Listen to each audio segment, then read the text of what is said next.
ఎన్పిటిసిఎల్లో section ఆఫీస్లో, ఈఆర్ఓలో, sub డివిజన్లో, డివిజన్లో మరియు సర్కిల్ కార్యాలయంలో ప్రతి సోమవారం నాడు విద్యుత్ ప్రజావాణి నిర్వహిస్తున్నాము. ఇది 4వ ప్రజావాణి. జిల్లా మొత్తం మీద ఇంతవరకు 65 ఫిర్యాదులు మాకు రాతపూర్వకంగా ఫిర్యాదులు అందాయి. దాంట్లో 37 ఫిర్యాదులు మనం రిజర్వ్ చేసాం, పరిష్కరించాం. 28 ఫిర్యాదులు ఇంకా బ్యాలెన్స్ ఉన్నాయి. ఎక్కువ ఫిర్యాదులు ఈ బిల్ రిలేటెడ్, అంటే బిల్ ఎక్కువ వచ్చింది, మాకు బిల్లో ఈ లోపాలు ఉన్నాయని బిల్ రిలేటెడ్ దాని మీద ఎక్కువ వచ్చాయి. తర్వాత గృహజ్యోతి మీద 0 బిల్స్ మాకు రావట్లేదని చెప్పి అదొక ఈ రెండు పారామీటర్ల మీదనే ఎక్కువ కంప్లైంట్స్ వచ్చాయి. మిగతా అంతా కూడా కొన్ని తక్కువనే ఉన్నాయి. లో వోల్టేజ్ ప్రాబ్లం ఉంది, తర్వాత మా ట్రాన్స్ఫార్మర్ మీద ఓవర్లోడ్ ఉంది కాబట్టి అదనపు ట్రాన్స్ఫార్మర్ వేయండి, మాకు సర్వీస్ వైర్ లెంతీ ఉంది కాబట్టి పోల్స్ వేయండి అని చెప్పి ఇలాంటి ఫిర్యాదులు వచ్చాయి. ఏవైతే మా లెవెల్లో ఉన్నాయో, అంటే ఇన్ఫ్రాస్ట్రక్చర్ అవసరం లేనటువంటి ఫిర్యాదులు ఏవైతే ఉన్నాయో వాటి అన్నింటినీ సాల్వ్ చేసాం.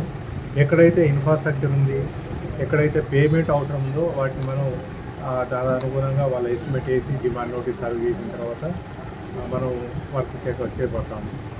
అదేవిధంగా ఇంకొక ముఖ్యమైన తేడా ఏంటంటే, దీని విషయం ఏంటంటే, టీఎస్ఎన్ ఎన్పిటిసిఎల్ పరిధిలో ఈ పేమెంట్ గేట్వేస్ ఏవైతే ఉన్నాయో, అంటే ఫోన్పే, గూగుల్ పే, పేటిఎం, ఇంకా ఇతర పేమెంట్ గేట్వే ద్వారా మాకు ఒప్పందం కుదరలేదు కాబట్టి దాంట్లో వాళ్ళు కరెంటు బిల్లు చెల్లించడానికి అవకాశం లేదు. అయితే దీనికి అనుగుణంగా మా ఎన్పిటిసిఎల్ ఐటీ విభాగం గారు ఒక సపరేటు పే బిల్స్ అనే ఒక యాప్, ఎన్పిటిసిఎల్ బిల్ డెస్క్ అనే యాప్ అనేది ఒక డెవలప్ చేశారు. దాంట్లో మన సర్వీస్ నెంబరు, అమౌంట్ ఎంటర్ చేయగానే కన్ఫర్మ్ చేయమంటుంది. కన్ఫర్మ్ చేసిన తర్వాత సేమ్ మళ్ళీ ఇంతకుముందు పేమెంట్ గేట్వే వచ్చిందో దానిలోకి వెళ్తుంది. మీరు యూపీఐ పిన్ కొట్టగానే పేమెంట్ అయిపోతుంది. కాబట్టి విద్యుత్ వినియోగదారులకు ఎవరైతే ఆన్లైన్లో పేమెంట్ చేస్తున్నారో వాళ్ళకి ఎలాంటి అసౌకర్యం అయితే ఏం లేదు. అదేవిధంగా మా యొక్క ఎన్పిటిసిఎల్ ఐటీ విభాగం వారు నెక్స్ట్ మంత్ కానీ నెక్స్ట్ మంత్ నుంచి వెళ్ళి ప్రతి బిల్లులో డైనమిక్ క్యూఆర్ కోడ్, బిల్లు ఉంటే కింద క్యూఆర్ కోడ్ వస్తుంది. ఆ క్యూఆర్ కోడ్ మీద ఫోన్పే ద్వారా కానీ గూగుల్ పే ద్వారా కానీ స్కాన్ చేయగానే ఆటోమేటిక్గా బిల్ డీటెయిల్స్ వస్తాయి, అమౌంట్ వస్తుంది. సింపుల్గా పే అని నొక్కగానే వెళ్ళిపోతుంది. కాబట్టి ఆ యాప్ డెవలప్ చేస్తున్నారు. అక్కడ వరంగల్లో ఒక సెక్షన్లో పైలట్ బేస్ మీద అంత చూస్తున్నారు. ఎలాంటి తప్పు లేకపోతే మొత్తం ఎన్పిటిసిఎల్ పరిధిలో దాన్ని అమలు చేస్తారు. అదేవిధంగా ఈ అందరు వినియోగదారులు నేను కోరేది అంటే, ఈ డిజిటల్ ప్లాట్ఫామ్స్ వచ్చాయి కాబట్టి డిజిటల్ పేమెంట్ చేయాల్సిందిగా అందరి వినియోగదారులకు విజ్ఞప్తి చేస్తా ఉన్నాం. ఇంకొకటి, మనకు ఈ గృహజ్యోతికి సంబంధించి చాలా కాంప్లెక్స్ ఏమంటూ వస్తున్నాయంటే, మాకు ఈ గృహజ్యోతి వస్తలేదు, 0 బిల్స్ వస్తలేదంటే ఆ గృహజ్యోతికి సంబంధించి మేము ఏమీ చేయలేము. అంతా కూడా మున్సిపల్ అయితే మున్సిపల్ కౌన్సిల్, కార్పొరేషన్లకు వెళ్ళాలి. బయట విలేజ్లో అయితేనో ఎంపీడీ హౌస్లోకి వెళ్ళి అక్కడ ప్రజాపాలన application, ration card number, Aadhaar card number, service number, card update చేసుకుంటే వాళ్ళ దగ్గర అప్డేట్ కాగానే ఆటోమేటిక్గా మా సిస్టంలోకి అప్డేట్ అయిపోతుంది. అప్డేట్ కాగానే ఆ నెల నుంచి 0 బిల్ అనేది స్టార్ట్ అవుతుంది. ఇంతకుముందు 0 బిల్ అనేది అందరికీ మార్చి నుంచి ఇస్తామన్నట్టుగా చెప్పాము, కానీ అంటే ఈ గవర్నమెంట్కి వెళ్ళి ఏం డిసిజన్ తీసుకోలేదు కాబట్టి ఏ నెలలో అయితే మీకు 0 బిల్లు నమోదు స్టార్ట్ అవుతుందో ఆ నెల నుంచి మాత్రమే 0 బిల్ వస్తుంది. అంతకుముందు ఉన్న పాత బకాయిలన్నిటి కూడా కట్టాల్సిందిగా నేను వినియోగదారులందరికీ విజ్ఞప్తి చేస్తూ ఉన్నాను.